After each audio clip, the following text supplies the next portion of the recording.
اعوذ باللہ من الشیطان الرجیم بسم اللہ الرحمن الرحیم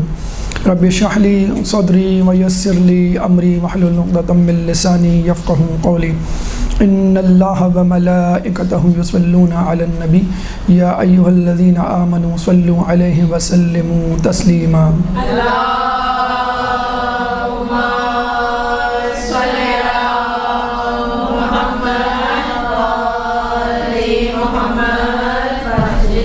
ماہ رجب کے حوالے سے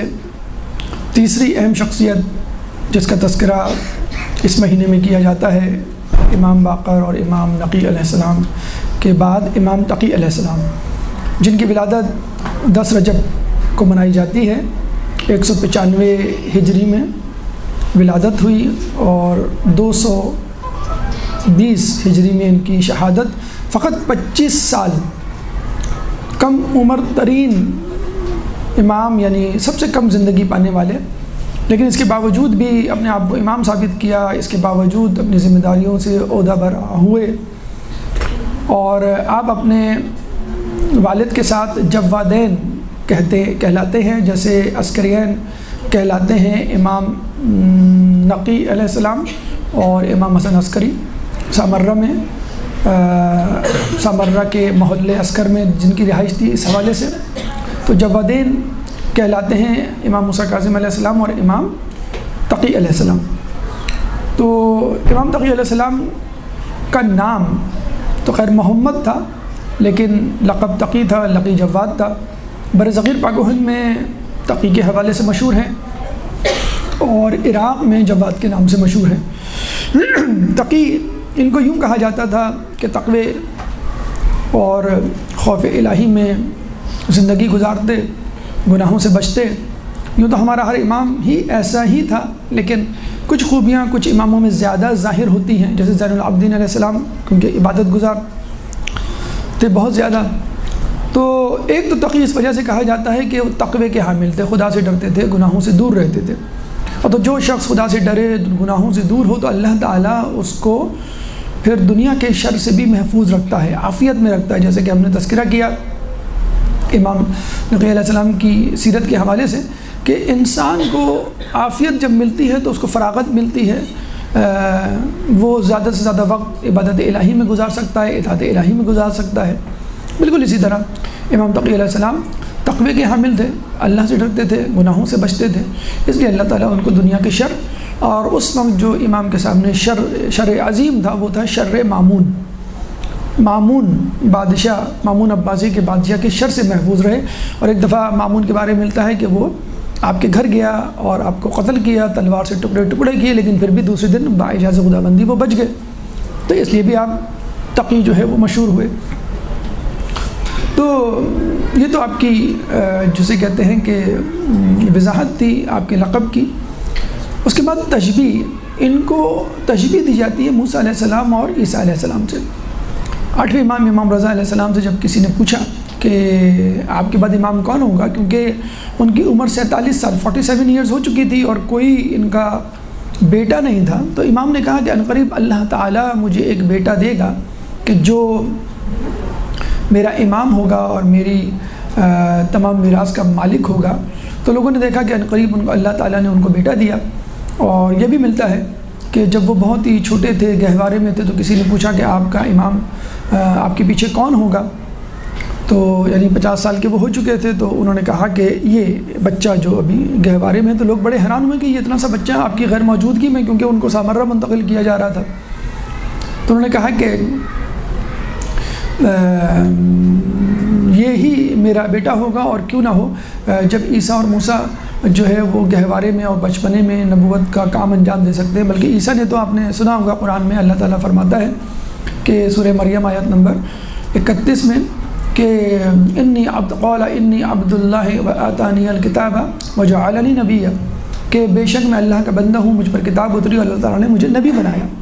تو جب عیسیٰ علیہ السلام، موسیٰ علیہ السلام اور یحییٰ علیہ السلام کے بارے میں ملتا ہے کہ جب وہ گہوارے میں اور بچپن میں رسالت کا کام انجام دے سکتے ہیں، تو ایک امام تقی علیہ السلام 2.5-3 سال میں امامت کے سزاوار کیوں نہیں ہو سکتے؟ اور معجزہ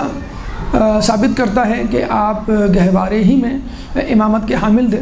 کہتے ہیں ایک شخص تھا محمد بن میمون، وہ امام رضا علیہ السلام کے ساتھ مکے میں موجود تھا، تو اس نے کہا کہ میں مدینہ جانا چاہتا ہوں اور آپ کے صاحبزادے سے ملنا چاہتا ہوں۔ اس وقت امام تقی علیہ السلام کی عمر مبارک جو ہے فقط 2.5 سال تھی اور وہ گہوارے میں جھولے میں تھے۔ تو امام رضا بڑے مسکرائے، یعنی ظاہر سی بات ہے 2.5 سال کے بچے سے کوئی یہ کہے کہ میں ملنا چاہتا ہوں آپ کے بیٹے 2.5 سال کے بچے سے، تو امام مسکرائے اور اجازت دی۔ تو اس نے کہا کہ آپ ایک خط لکھ دیں۔ تو امام نے خط لکھا، اس کو سربا مہر کیا، مہر لگائی اور وہ خط لے کے آپ کے گھر پہنچا۔ تو امام کا غلام تھا موفق، وہ آیا تو اس نے کہا کہ میں امام کی زیارت کرنا چاہتا ہوں، یعنی 2.5 سالہ امام محمد تقی علیہ السلام کی۔ تو امام کو وہ گود میں لے کر وہ غلام آتا ہے، تو امام جو ہے وہ خط پیش کرتے ہیں اس بچے کو۔ تو باجازِ خداوندی محمد تقی جو ہے اپنے غلام موفق سے کہتے ہیں کہ اس خط کی مہر توڑو۔ تو موفق جو ہے وہ مہر توڑتا ہے اور خط کھول کے آپ کے سامنے رکھ دیتا ہے۔ وہ باقاعدہ پڑھتے ہیں اور کہتے ہیں کہ اے شخص تمہاری آنکھوں کا کیا حال ہے؟ تو پتہ چلتا ہے کہ وہ بیچارہ نابینا ہو چکا تھا، آنکھیں زائل ہو چکی تھی، بینائی۔ اس نے کہا کہ امام بس میری بینائی زائل ہو چکی ہے اور میں اسی واسطے سے آپ کے پاس آیا ہوں۔ تو امام نے جو ابھی اس وقت گہوارے میں تھے، جھولے میں تھے، اپنا ہاتھ اس شخص کی آنکھوں پر پھیرا تو اس کی بینائی جو ہے وہ واپس آ گئی۔ تو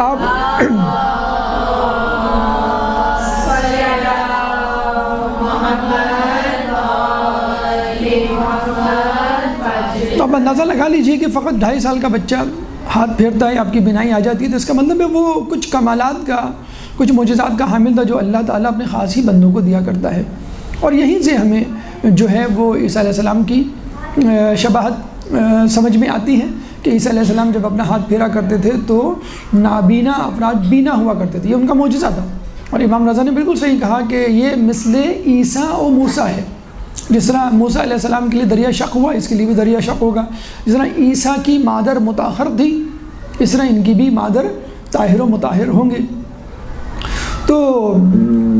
اس کے علاوہ جو ہمیں تصدیق ہوتی ہے کہ آپ سلسلہ امامت ہی سے تعلق رکھتے ہیں، وہ امام حسین علیہ السلام کے معجزے کی، کہ جب فطرس اس وقت امام حسین سے اپنا پر واپس لیتا ہے کہ جب وہ جھولے میں تھے، اور فقط ان سے نہیں، فقط ان کے نہ صرف ان کے بدن نہیں بلکہ فقط ان کے جھولے کی لکڑی سے مس کرتا ہے اپنے جسم کو، تو اس کے پر آ جاتے ہیں۔ یعنی کہنے کا مقصد یہ ہے کہ اگر امام موجود نہ بھی ہوں تو ان کی ذریعے سے اپنے جسم کو مس کریں آپ، تو انشاءاللہ اللہ تعالیٰ آپ کو وہ معجزات دے دے گا،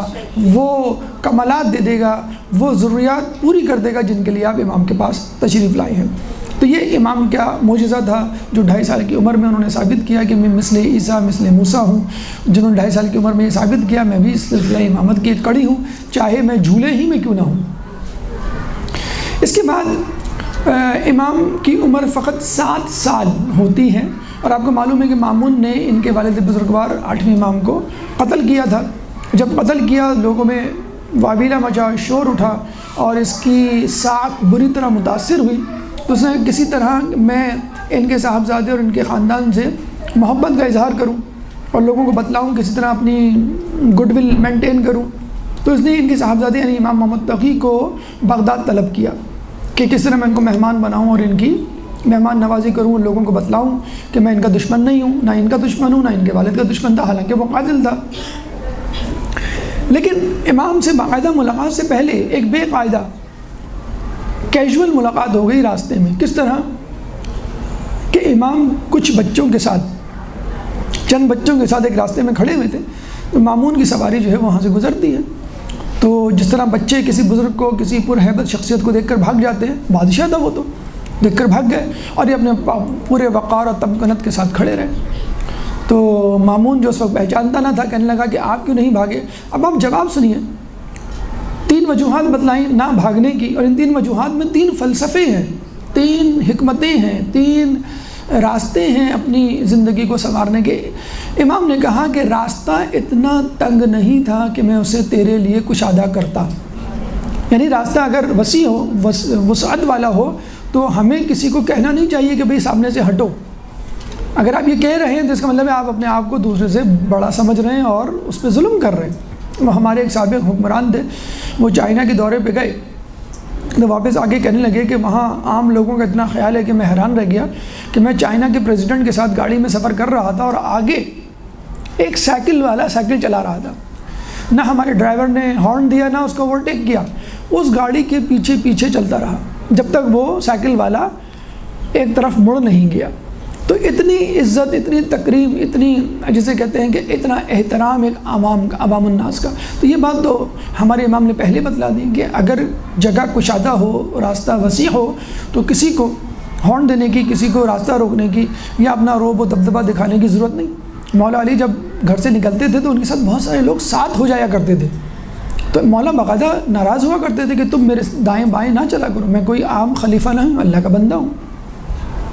امام نے پہلی وجہ بتائی کہ راستہ اتنا تنگ نہیں تھا کہ میں تیرے لیے کشادہ کرتا ہوں۔ نمبر 2، میں کوئی مجرم نہیں تھا جو فرار اختیار کرتا۔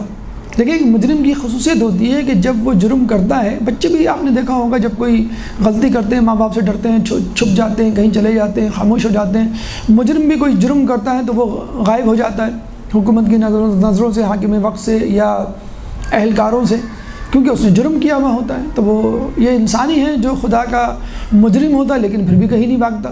بڑے مزے سے جو ہے وہ گھوم رہا پھر رہا ہوتا۔ تو امام نے کہا میں نے کوئی جرم نہیں کیا کہ میں فرار اختیار کرتا۔ نمبر 3، میں یہ گمان نہیں کرتا کہ تو بلا وجہ سزا دے گا، یعنی وہ شخص آپ کے والد بزرگوار کا قاتل تھا لیکن پھر بھی امام اس سے مستقبل میں اچھا گمان رکھ رہے ہیں۔ دیکھیں، امام بتلانا چاہ رہے ہیں کہ تمہارے سامنے کتنا ہی گناہ گار خطا کار کیوں نہ آ جائے، اس سے آگے کے لیے اچھی امید رکھو، ورنہ وہ اللہ کے حضور کہہ سکتا ہے کہ جب خدا تمام تر گناہوں کے باوجود کسی کو معاف کر سکتا ہے واپس پلٹنے پر، تو آپ نے کیوں نہیں معاف کیا اس شخص کو؟ تو امام کہنا چاہ رہے تھے کہ تو قاتل صحیح لیکن ہم آئندہ کے لیے تو اس سے اچھی امید رکھتے ہیں۔ جب مامون الرشید نے یہ سوالات کہ یہ جوابات وجوہات سنی راستہ نہ چھوڑنے کی تو وہ حیران رہ گیا، کہنے لگا بیٹا آپ کا نام کیا ہے، آپ کے والد کون ہیں؟ تو کہا کہ میں محمد تقی ابن علی رضا ہوں۔ تو وہ بہت جسے کہتے ہیں اس کو شوق لگا کہ تو وہی صاحبزادے ہیں جن کو میں نے بلایا تھا بغداد اور یہ راستے میں مجھے مل گئے اور ان کے والد ہی کو میں نے قتل کیا تھا۔ تو وہ لوگوں کو بتانے کے لیے صاحبزادے پہ امپریشن ڈالنے کے لیے میں آپ کے والد کا قاتل نہیں ہوں، بڑا درود و صلوات بھیجنے لگا کہ آپ کے والد جو ہے بڑی عزت و تکریم اور احترام کے قابل تھے۔ اور پھر جو ہے وہ اپنے راستے کو چل پڑا، غالباً اس لیے کہ میں رکوں گا تو میرا بھانڈا نہ پھوٹ جائے۔ جب یہ اتنی تفصیل سے کسی بات کا جواب دے سکتا ہے تو وہ مجھ تک بھی پہنچ سکتا ہے، میری اصلیت کو آشکار کر سکتا ہے۔ آگے چلا تو کہتے ہیں کہ اس کو ایک تیتر نظر آیا، اس نے اپنا عقاب چھوڑا، تو عقاب تیتر کو تو نہیں لایا بلکہ اپنی چونچ میں ایک زندہ مچھلی جو قریب المرگ تھی، ابھی مری نہیں تھی، مامون نے فوراً اس کو اپنی مٹھی میں لیا اور واپس آ گیا۔ اچھا، بادشاہ لوگ جو سواری لیتے ہیں شکار کے لیے تو وہ عموماً 2-4 دن، ہفتے 2 ہفتے کی ہوتی ہے، لیکن غالباً یہی لگتا ہے کہ مامون بیچارہ پریشان تھا، مضطرب تھا کہ وہ صاحبزادے آ گئے ہیں جن کو میں نے اپنے محل کے لیے دعوت دی ہے اور مجھے جو ہے فوراً ان کا استقبال کرنا ہے، ان کو محل میں بلانا ہے اور ان کو عزت و احترام دینا ہے تاکہ میں لوگوں کو بتا سکوں کہ میں بہت اچھے تعلقات رکھتا ہوں، بہت اچھے خیالات رکھتا ہوں اہل بیت کے خاندان کے حوالے سے۔ چنانچہ اس کا غالباً دل نہیں لگا شکار میں، بس وہ ایک ہی شکار پہ، ادھورے شکار پہ اکتفا کر کے واپس ہوتا ہے اور پھر ڈھونڈتا ہے اسی راہ کو اور اسی بچے کو جن سے وہ مل چکا تھا، جس سے تو بچے کے سامنے آ کے کہتا ہے کہ بتاؤ میری مٹھی میں کیا ہے۔ اب امام کا جواب سنیے، امام کہہ سکتے تھے کہ مچھلی ہے، امام نے کہا کہ اللہ نے بہت سے دریا پیدا کیے، اس دریا میں مچھلیاں پیدا کی اور پھر یہ مچھلیاں بادلوں کی صورت میں فضا میں معلق ہوئیں اور پھر بادشاہوں نے اپنے عقاب چھوڑے اور عقاب جو ہے مچھلی کو اپنی چونچ میں دبا کر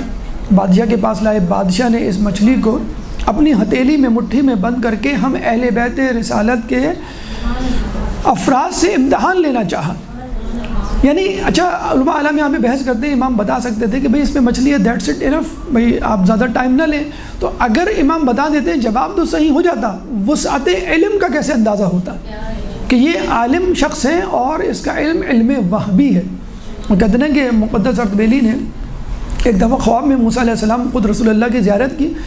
تو موسیٰ علیہ السلام نے کہا یہ کون ہے؟ تو رسول اللہ نے کہا یہ مقدس اردبیلی ہے۔ تو اچھا، موسیٰ علیہ السلام نے کہا کہ میں نے تو سنا ہے کہ آپ کے جو ہے علماء، آپ کی امت کے علماء مثل انبیاء بنی اسرائیل ہیں، کہ تم خود بات کر لو۔ تو موسیٰ علیہ السلام نے کہا کہ آپ کا نام کیا ہے؟ تو مقدس اردبیل نے کہا کہ میرا نام محمد بن فلاں بن فلاں مقدس اردبیلی، میں اردبیل کا رہنے والا ہوں، میرا کام یہ ہے، میں عالم ہوں، اور یہ فلاں فلاں بہت تفصیلی تعارف اپنی مشغولیات کے ساتھ کروایا۔ تو موسیٰ علیہ السلام نے کہا آپ فقط مقدس اردبیلی کہہ دیتے یا احمد کہہ دیتے، میں پہچان جاتا، اتنا طویل خطاب کرنے کی کیا ضرورت تھی، اتنا طویل جواب دینے کی کیا ضرورت تھی؟ تو آپ نے مقدس اردبیلی نے کہا موسیٰ آپ جب کوہ طور پہ گئے تھے اور اللہ تعالیٰ نے پوچھا تھا اے موسیٰ تمہارے سیدھے ہاتھ میں کیا ہے، تو آپ بھی کہہ دیتے کہ عصا ہے، لکڑی ہے۔ آپ نے کیا کہا تھا؟ آپ نے کہا تھا یہ عصا ہے جس پہ میں تکیہ کر کے سوتا ہوں، جس کو درخت پہ مارتا ہوں تو جھاڑی سے پتے جھاڑتا ہوں اور اپنے مویشیوں کو کھلاتا ہوں اور بہت سارے کام میں اس سے کرتا ہوں۔ تو موسیٰ علیہ السلام زیر لب مسکرائے اور رسول کی طرف دیکھ کر کہا آپ نے بالکل صحیح کہا کہ آپ کی امت کے علماء بنی اسرائیل کے پیغمبروں کی طرح ہے، یعنی جس طرح میں نے تفصیلی جواب دیا انہوں نے بھی تفصیلی جواب دیا۔ تو تفصیلی جواب وسعت علم کو ظاہر کرتا ہے۔ جب مامون نے دیکھا کہ واقعی یہ امام رضا کے بیٹے ہیں اور واقعی اسی امامت کے حامل ہیں، اسی جسے کہتے ہیں آداب کے اور انہی فضائل کے جو ان کے والد بزرگوار رکھا کرتے تھے، تو وہ بہت خوش ہوا، گلے لگایا اور کہا کہ آپ کو میں اپنے گھر لے جانا چاہتا ہوں۔ وہ گھر لے کے گئے اور وہاں جاتے ہی یہ اعلان کر دیا کہ میں اپنی بیٹی کی شادی اس بچے سے کرنا چاہتا ہوں۔ اب لوگ پریشان ہو گئے، ان کو شادی میں غالباً اعتراض نہیں تھا، ان کو اعتراض اس پہ تھا کہ شادی کرنے کی صورت میں خلافت شفٹ ہو سکتی ہے اولاد علی میں۔ چنانچہ سب مامون پہ ٹوٹ پڑے کہ بھئی آپ یہ کیا کر رہے ہیں، خلافت کی لباس خلافت آپ پر بالکل موضوع ہے اور آپ کی اولاد پر، آپ اولاد علی میں اس کو منتقل کرنا چاہتے ہیں جن سے ہماری عداوات ہے، بغض و عناد ہے۔ تو مامون نے عجیب جواب دیا، کہنے لگا کہ بغض و عناد اس لیے کہ ہم نے خلافت علی کو غصب کیا ہمارے بڑوں نے، اور اسی وجہ سے ہمارے درمیان دشمنی ہوئی، تو اس میں کوئی قباحت نہیں، یہ زیادہ سزاوار ہے میرے بعد خلیفہ بننے کے۔ تو لوگوں نے کہا کم از کم آپ اتنا تو کیجئے کہ یہ بچہ جوان ہو جائے، بڑا ہو جائے، تھوڑا سا علم حاصل کر لے، تھوڑا سا ہوشیار دانا چالاک ہو جائے، زیرکی آ جائے اس میں، اور پھر اس کو بنا لیے گا داماد، پھر خلافت دے دیے گا، تاکہ وہ چاہ رہے تھے کہ بات مؤخر ہو جائے، نکاح یا شادی مؤخر ہو جائے اور یہ ان سے اس لڑکے سے ہماری جان چھوڑ جائے۔ تو مامون نے کہا کہ بھائی اگر تم اس بات میں مصر ہو کہ یہ بچہ اس قابل نہیں اور دانائی میں اور زیرکی میں اور علم میں تمہارا مقابلہ نہیں کر سکتا، تو ٹھیک ہے تم اس کا امتحان لے لو۔ اب یحییٰ بن اقسم کو بلایا گیا جو سب سے بڑا ان کا عالم دین تھا۔ اب یہ آمنے سامنے بیٹھے تو انہوں نے کہا کہ بھائی یہ جو احرام میں شکار کیا جاتا ہے اس کا کیا کفارہ ہے؟ تو امام نے اس کی بہت طویل شقیں بتانا شروع کی کہ جو ہے وہ حل میں تھا یا حرم میں تھا، بچہ تھا کرنے والا شکار، یا بوڑھا تھا پہلی مرتبہ کیا تھا یا بار بار کر چکا ہے دوسری تیسری مرتبہ تھا، پشیمان تھا یا مصر تھا، جسے کہتے ہیں کہ پرندے کا کیا یا جانور کا کیا۔ تو وہ تو پریشان ہو کے اتنی زیادہ شقیں، تو بادشاہ نے کہا میں نہیں کہتا تھا کہ یہ تم سے زیادہ علم رکھتا ہے۔ تو خود پھر کہا کہ امام تقی کو آپ خطبہ نکاح پڑھائیے اور اپنا نکاح میری بیٹی ام الفضل سے کیجیے۔ خطبہ پڑھایا گیا، نکاح کیا گیا، مبارکباد دی گئی، پھر کہا گیا کہ امام سے اب آپ ان سوالات کے جوابات دیں، ان شقوں کے جو آپ نے نکالی ہیں۔ تو امام نے مزید تفصیل کے ساتھ ان تمام شقوں کے جوابات دیے۔ پھر کہا کہ اگر آپ چاہیں تو یحییٰ بن ابن اقسم سے سوالات کر سکتے ہیں۔ تو انہوں نے پھر سوال کیا، اس میں بھی کئی شقیں تھیں۔ وہ کون سی عورت ہے جس کو کسی نے دیکھا تو اس پہ حرام تھی، پھر بعد میں حلال ہو گئی، پھر دوبارہ حلال، پھر حرام، پھر حلال، تو وہ پھر پریشان کہ اتنی زیادہ شقیں، اس کا جواب میں کیسے دوں؟ پھر امام نے مزید تفصیل بتائی۔ بہرحال تمام درباری وزراء اور خواص جو ہے وہ خاموش ہو گئے اور مامون کو اس کی اس حرکت سے باز رکھنے میں کامیاب نہ ہو سکے۔ تو یہ آپ دیکھ لیجئے کہ امام جو ہیں گہوارے میں ہیں اور بینائی واپس لا رہے ہیں، امام 7 سال کے بچے ہیں اور اتنا تفصیلی جواب دے رہے ہیں اور اس قسم کا مناظرہ کر رہے ہیں اس زمانے کے بڑے بڑے علماء سے کہ لوگ جو ہیں وہ پریشان ہیں کہ ہم کس طرح اس کا جواب دیں۔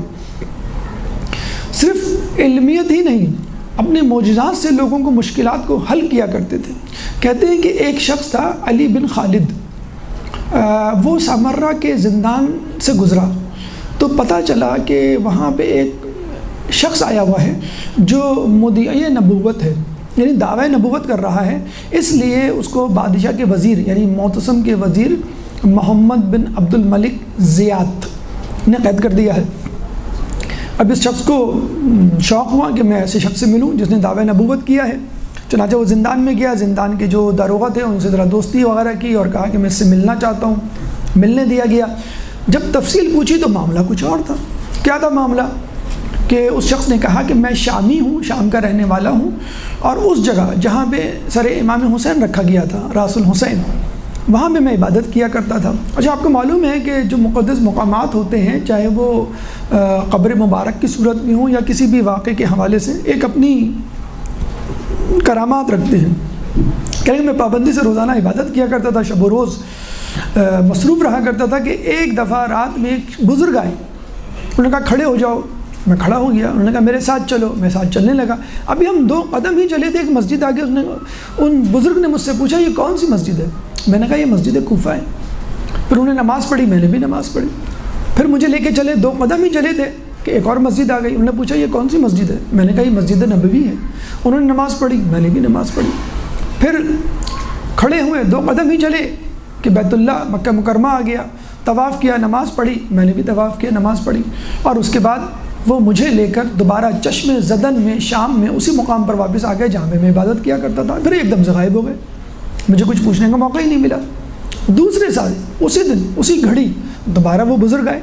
اور مجھ سے کہا کھڑے ہو جاؤ، میں کھڑا ہو گیا۔ پھر وہی تمام رودات کہ مسجد کوفہ، پھر مدینے، پھر مکہ، پھر دوبارہ شام چشم زدن میں۔ میں نے یہ واقعہ اپنے ایک دوست کو سنایا، اس دوست نے یہ واقعہ معتصم کے وزیر محمد بن عبد الملک زیات کو سنایا۔ جب اس کے کان میں یہ خبر پڑی تو وہ سمجھ گیا کہ یہ کوئی خاص آدمی ہے، امام محمد تقی کا۔ تو بلایا گیا اور بلا کے مجھے کسی طرح زندان میں ڈال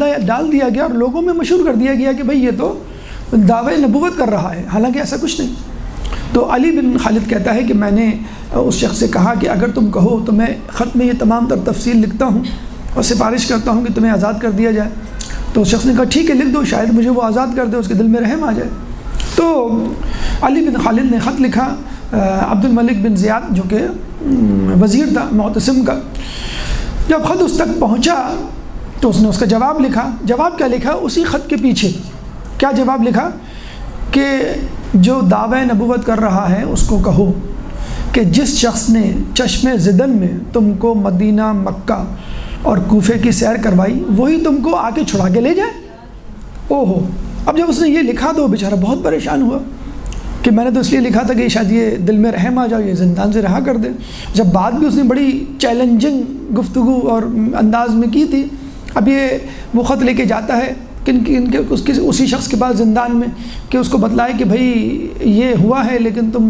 ہمت رکھو، تسلی میں دوں گا، تشفی دوں گا، انشاءاللہ اللہ تعالیٰ اس کے ساتھ خیر کرے گا۔ تو کہتے ہیں کہ جب وہ شخص گیا وہاں پر دوسرے دن تو پتہ چلا کہ ایک عجیب بھگدڑ مچی ہوئی ہے۔ بادشاہ کے سپاہی زندان کے داروغہ کبھی ادھر گھوم رہے ہیں، کبھی ادھر دائیں بائیں، پورے زندان میں ایک ہلچل مچی ہوئی ہے۔ تو اس سے پوچھا کیا معاملہ ہے؟ تو لوگوں نے بتایا جو دعوی نبوت کرنے والا شخص تھا وہ فرار ہو گیا۔ تو فوراً علی بن خالد کے ذہن میں آیا کہ اس کو ضرور بالضرور اس کے امام محمد تقی نکال کر لے گئے۔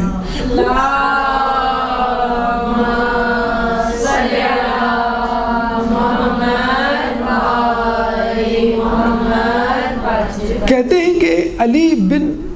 خالد زیدیہ فرقے سے تعلق رکھتا تھا، اور جب نے امام محمد تقی کی کرامت دیکھی تو وہ فوراً مذہب امامیہ میں شامل ہو گیا۔ تو ہمارے امام جو ہے بچپن میں بینائی واپس کر سکتے ہیں، ہمارے امام جو ہے وہ اعجاز خداوندی طی العرض کر کے لوگوں کو اسیری سے جو ہے وہ نجات دلا سکتے ہیں۔ اس کے بعد امام کے بہت سارے واقعات ہیں۔ مثلا ایک واقعہ ہمیں ملتا ہے حرز جواد کے حوالے سے۔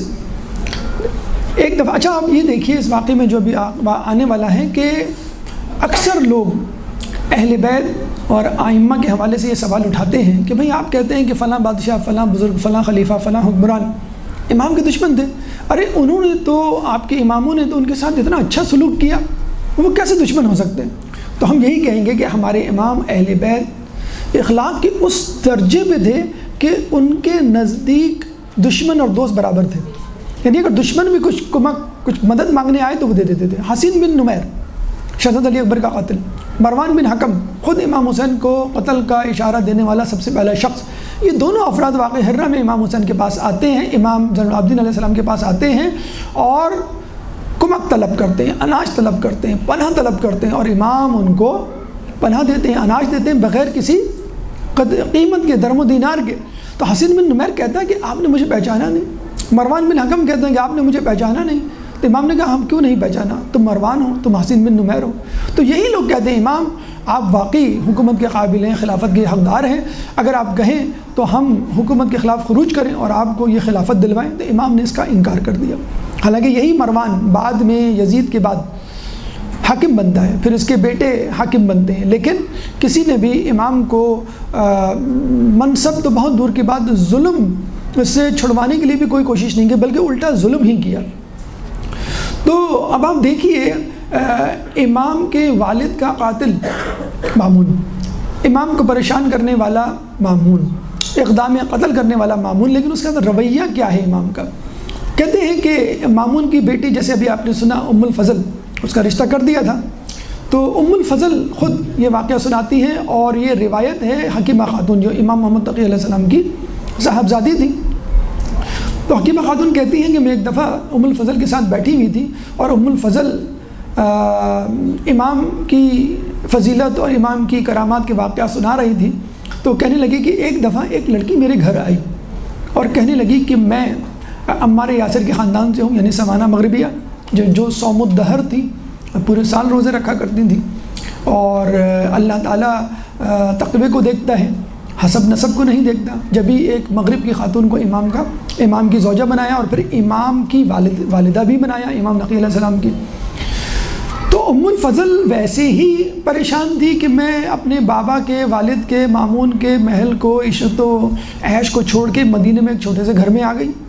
اور پھر جو ہے جب اس نے دیکھا کہ میری سوکن، یعنی میری جو ہے وہ مد مقابل موجود، وہ آئی میرے سامنے اور کہا کہ میں اپنے آپ کے شوہر کی زوجہ ہوں، ہمارے یاسر کے خاندان سے ہوں۔ تو ام الفضل کہتی مجھے غصہ تو بہت آیا، لیکن اپنے غصے کو کنٹرول کیا، میں نے اس کو تحفے تحائف دیے، رخصت کیا، فوراً ہی اپنے باپ کے پاس چل پڑی، اپنے باپ مامون کو آ کے، ویسے تو شکوے شکایت کرتی ہی رہی تھی کہ یہاں پہ یہ چیز نہیں ہے، یہاں پہ جیسے ایک شہر میں رہنے والے شخص کو دیہات میں بھیج دیا جائے تو وہ وہی صورتحال تھی۔ وہ بڑا خوبصورت کسی نے جملہ کہا ہے کہ امام کے لیے مامون کے دربار میں عیش و عشرت تو تھی، لیکن شریعت نہ تھی، تو امام جو ہے وہ عشرت کدے کو چھوڑ کے شریعت کدے میں آ گئے۔ تو اب یہ ام الفضل گئی اور مامون سے اپنی جو ہے وہ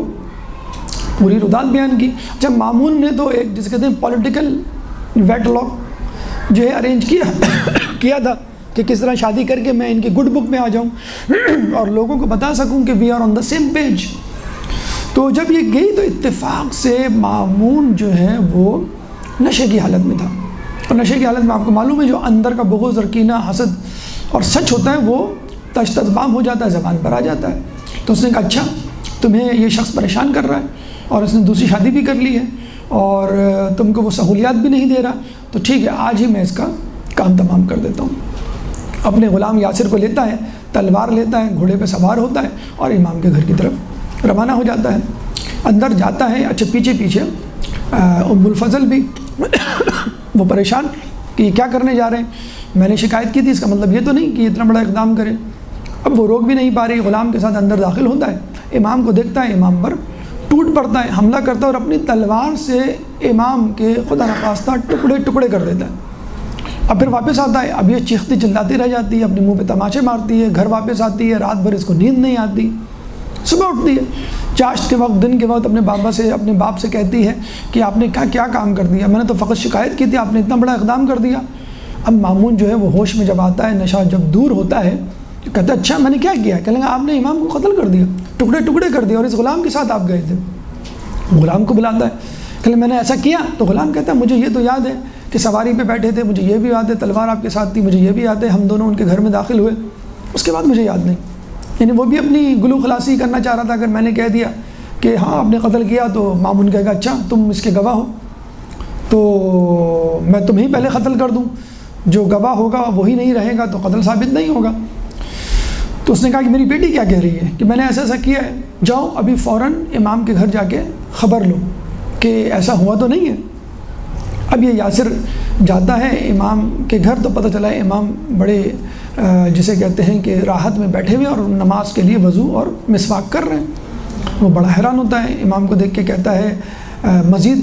تصدیق چاہتا ہے۔ امام کہتا ہے کہ آپ اپنا پیراہن مجھ کو دے دیں، یعنی لباس، میں چاہتا ہوں اس کو پہن کے نماز پڑھوں، تبرک کے طور پہ میں اس کو اپنے ساتھ رکھنا چاہتا ہوں۔ امام اپنا پیراہن اتار کے دیتے ہیں تو وہ دیکھتا ہے آپ کا بدن ہاتھی کے دانت کی طرح سفید چمک رہا ہوتا ہے، اور اس پہ زخم اور جسے کہتے ہیں کہ کسی بھی چوٹ کی کوئی نشان نہیں۔ اب یہ واپس آتا ہے، مامون کو کہتا ہے کہ بھائی بہت بڑی خوشخبری آپ کے لیے، ان کے جسم پہ تو کسی زخم کا نشان نہیں ہے، کوئی چوٹ نہیں ہے، اور یہ ان کا پیرہن آپ کے لیے لایا ہوں۔ تو وہ بڑا خوش ہوتا ہے کہ بھائی چلو، بہت بڑی مصیبت تھی جو میرے ہاتھ سے چھٹ گئی، میرے گلے سے اتر گئی۔ تو ایسا کرو، جاؤ امام کو دوبارہ امام کے گھر جاؤ اور ان کو ہو کہ میں آپ سے بات کرنا چاہتا ہوں اور آپ کی دعوت ہے۔ اب یہ جاتا ہے تو امام سے گفت و شنید کرتا ہے اور امام کو کہتا ہے کہ خدا را آپ وہ تمام باتوں کا تذکرہ مت کیجیے گا جو آپ کے ساتھ ہوئی، یعنی اب اس کو بھی پتہ تھا، اور اس وقت جو ہے میرا بادشاہ جو ہے مامون جو ہے وہ مستی میں تھا، مست تھا، اب اس سے توبہ کر لی ہے، قسم کھا لی ہے کہ میں کوئی نشے والی چیز نہیں پیوں گا، تو آپ جا کے اس طرح پیش آئیے گا جیسے آپ کے ساتھ کچھ ہوا ہی نہیں۔ تو امام نے کہا ہوا تو ہے، یعنی جو کچھ معاملہ میرے درمیان ہوا ہے، لیکن مجھے اللہ نے بچا لیا ہے، اور ایک ایسی چیز ہے میرے پاس جو مانے ہوئی میرے اور ارادہ مامون کے، یعنی جو وہ قتل کرنا چاہتا میں قتل نہیں ہوا۔ اب مامون نے اس کو 10,000 دینار اور ایک گھوڑا دے کر رخصت کیا۔ امام واپس آئے، یہ امام سے بغلگیر ہوا، تمام لوگ رخصت ہوئے، اور امام سے کہا کہ میں معذرت چاہتا ہوں اگر میری ذات سے کوئی عمل سے، قول و فعل سے آپ کو کوئی نقصان پہنچا ہو، تکلیف ہوئی ہو۔ تو امام نے کہا کہ تم فکر نہ کرو، تم نے اقدام قتل کرنا چاہا، لیکن ہمارے اور تمہارے دل میں ایک چیز آ گئی معنی جس کی وجہ سے میں بچ گیا، اور میں چاہتا ہوں کہ تم رات میں نہ نکلا کرو، اور کبھی تمہیں نکلنا پڑے تو تم اپنے ساتھ وہ چیز لے لو جس چیز نے مجھے بچایا ہے۔ امام نے کہا وہ کیا چیز ہے؟ تو امام نے کہا کہ تم اپنے غلام کو بھیج دینا، وہ تعویذ میں تمہیں لکھ کے دے دوں گا۔ امام کے پاس ان کا غلام جاتا ہے، مامون کا یاسر۔ امام جو ہے وہ اپنے ہاتھ سے وہ تعویذ لکھتے ہیں اور کہتے ہیں کہ مامون کو کہنا ہے کسی چاندی کی نلکی میں اس کو بند کر لے اور اپنے دائیں بازو پہ باندھے، 4 رکعت نماز پڑھے، وضو کرے، 4 رکعت نماز پڑھے اور کچھ دعائیں، اذکار اور سورہ بتائے یہ پڑھے، اور پھر اس کو کہے کہ تم جہاں جانا چاہو، جن لوگوں میں بڑے سے بڑے طاقتور دشمن کے درمیان کوئی تمہیں تکلیف اور نقصان نہیں پہنچائے گا، حتیٰ کہ تم روم اور ترکوں پہ بھی حملہ کرو گے تم بحفظ حفاظت آ جاؤ گے۔ تو کہتے ہیں کہ ہر مامون نے اس پر عمل کیا اور ترکوں اور روم کے لوگوں پر بھی فتح پائی۔ تو دیکھیں یہاں سے ہمیں ملتا ہے کہ امام بادشاہ کی زندگی کو بچا رہے ہیں تاکہ اسلام بچ جائے۔ جیسے خلیفہ دوئم نے بھی ایک دفعہ مولا علی سے آ کے فلسطین کے لیے کہا کہ میں وہاں جانا چاہتا ہوں، تو امام نے کہا کہ ٹھیک ہے، امام علی کے ان سے اختلافات تھے خلافت کے حوالے سے، تو کہا ٹھیک ہے کہ آپ جا سکتے ہیں، جنگ کرنی ہے تو آپ کریں، لیکن آپ خود نہ جائیں، کیونکہ خلیفہ وقت اگر کسی جگہ جائے گا اور اس کو تکلیف پہنچتی ہے تو پورے عالم اسلام کو۔ تو ہمارے امام اسلام کی بقا چاہتے تھے فقط، اب اس میں خلیفہ کی بقا شامل ہو تو ٹھیک ہے، اگر خلیفہ کی بقا شامل نہ ہو تو بھی ٹھیک، اگر امام کی جان اسلام کی بقا کے لیے ضروری ہو جائے تو امام اپنی جان بھی جسے کہتے ہیں کہ پیش کر دیا کرتے تھے۔ تو یہ ہمارے ائمہ کا رویہ تھا، بچپن سے لے کے جوانی، جوانی سے لے کے شہادت تک اپنے چاہنے والوں کو اور اپنے غیر، حتیٰ کہ اپنے دشمنوں کو بھی جسے کہتے ہیں کہ امداد پہنچانے سے دریغ نہیں کیا کرتے تھے۔ آخر میں ایک اور واقعہ جو امام کی شہادت پر جا کر متنج ہوتا ہے، ایک درود پڑھ دے محمد والی۔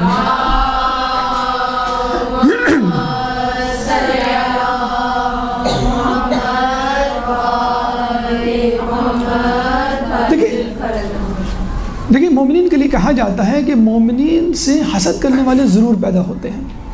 نہیں جب اس کی قابلیتیں اور خوبیاں اور خصوصیات لوگوں میں اجاگر ہوتی ہیں اور دوسروں کی حیثیت، مقام و مرتبہ کم ہوتا ہے تو وہ پریشان ہو جاتے ہیں، اور یہ تو امام تھے، اور آپ نے دیکھا 7 سال کا بچہ یحییٰ ابن اقسم اور دیگر علماء کو نیچے دکھا دیتا ہے، تو ان کی دل میں حسد کی آگ بھڑک اٹھتی ہے۔ اب یہ مسلسل چلتی رہتی ہے 20 سال اسی طرح گزر جاتے ہیں تقریباً۔ تو وہ پریشان ہو جاتے ہیں کہ اب تو ہماری کوئی حیثیت ہی نہیں رہی، ہم جو بھی حکم دیں، ہم جو بھی فتویٰ صادر کریں، ہم جو بھی مشورہ دیں، مامون یا بادشاہ جو ہے معتصم وہ بلا لیتا ہے امام کو اور ان سے مشورہ لے کے ان پہ عمل کرتا ہے۔ تو اسی طرح کا ایک واقعہ پیش آیا جس کے بعد یحییٰ ابن اقسم، ابن ابی داود اور دیگر وزراء کا صبر کا پیمانہ لبریز ہو گیا کہ بس اب ہم امام کو برداشت نہیں کر سکتے۔ وہ کیا تھا واقعہ کہ ایک دفعہ ایک شخص آیا جس نے چوری کی تھی اور اس کو سزا دینی تھی، اور چوری کی سزا جو ہے وہ ہاتھ کاٹنا ہوتی ہے۔ تو مامون بادشاہ وقت نے پوچھا کہ بھئی ان کو کیا سزا دی جائے؟ تو کہا گیا کہ بھئی ان کا ہاتھ کاٹا جائے۔ بھئی کہاں سے کاٹا جائے؟ تو ابن ابی داؤد نے کہا جو وزیر تھا کہ اس کا ہاتھ جو ہے وہ ہتھیلی سے کاٹا جائے، کیونکہ سورہ مائدہ آیت نمبر 6 میں اللہ تعالیٰ فرماتا ہے فَامْسَحُوا بِأَيْدِيكُمْ بِوَجُوهِكُمْ وَأَيْدِيكُمْ کہ مسح کرو چہرے کا اور ہاتھوں کا، اور مسح جو ہے ہم ہاتھ کی کلائی سے شروع کرتے ہیں مسح، تو چنانچہ ہاتھ کا اطلاق ہتھیلی تک ہوتا ہے، یعنی کلائی تک ہوتا ہے، تو کلائی سے کاٹے جائیں۔ ایک اور شخص نے کہا بھائی اسی آیت میں سورہ مائدہ کی 6 آیت جو ہے، اسی آیت کے شروع میں اللہ تعالیٰ نے وضو کا حکم دیا ہے اور اس میں فرماتا ہے فَاغْسِلُوا وُجُوهَكُمْ وَأَيْدِيَكُمْ إِلَى الْمَرَافِقِ کہ تم اپنے چہرے کو دھو اور اپنے ہاتھوں کو دھو إِلَى الْمَرَافِقِ یعنی کوہنی تک۔ چنانچہ اس کا ہاتھ کوہنی تک کاٹا جائے کیونکہ ہاتھ کا اطلاق کوہنی تک ہوتا ہے۔ اب اس پہ جنگ مباحثہ مجادلہ شروع ہو گیا، مناظرہ کہ بھئی ہتھیلی سے کاٹیں کہ کوہنی سے۔ امام کو بلایا گیا تو امام نے کہا کہ نہ تو اس کا ہاتھ کوہنی سے کاٹا جائے نہ ہتھیلی سے، بلکہ اس کا ہاتھ انگلیوں کی جڑ سے کاٹا جائے، یعنی 4 انگلیوں کو کاٹا جائے۔ تو مامون نے کہا امام تقی کہ آپ اس کی دلیل دیں۔ تو امام نے کہا کہ اللہ تعالیٰ جیسے کہ سورہ جن آیت نمبر 72 میں فرماتا ہے، آیت نمبر 18 غالباً میں فرماتا ہے کہ ان المساجد وان المساجد للہ کہ مساجد اللہ کے لیے ہیں،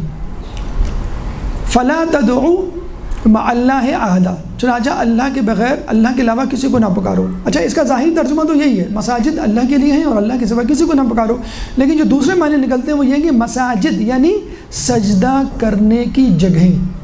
سجدہ کرنے کے اعضاء جو 7 ہیں، پیشانی، 2 ہتھیلیاں، 2 گھٹنے اور 2 پاؤں کے انگوٹھے،